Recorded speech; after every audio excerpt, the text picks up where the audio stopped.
longues files d'attente à chaque station essence et des Mahorais qui parfois perdent patience. Cet homme attend depuis 2 heures. Mais le problème, c'est que seulement qu'on met des jerrycans. Si on mettait les jerrycans à côté, ça serait un peu facile quand même. Chacun fait comme il veut, du coup voilà. Mais on va y arriver quand même.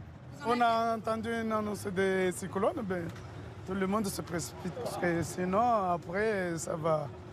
On ne sait jamais qu'est-ce qui va arriver le second cyclone.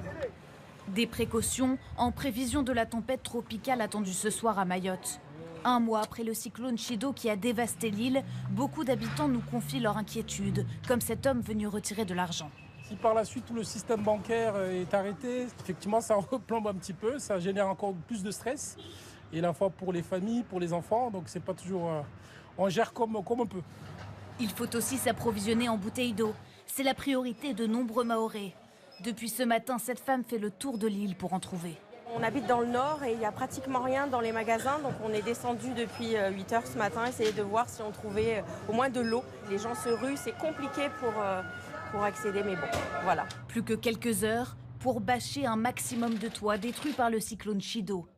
Le danger vient aussi des débris présents partout sur l'île, comme dans le jardin de cet habitant. C'est très dangereux. Ça, exemple, elle vient chez les voisins, c'est pas chez nous.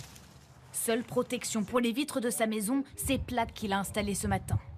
On essaye pour faire le maximum, mais je ne sais pas si c'est le maximum ou non, mais on fait.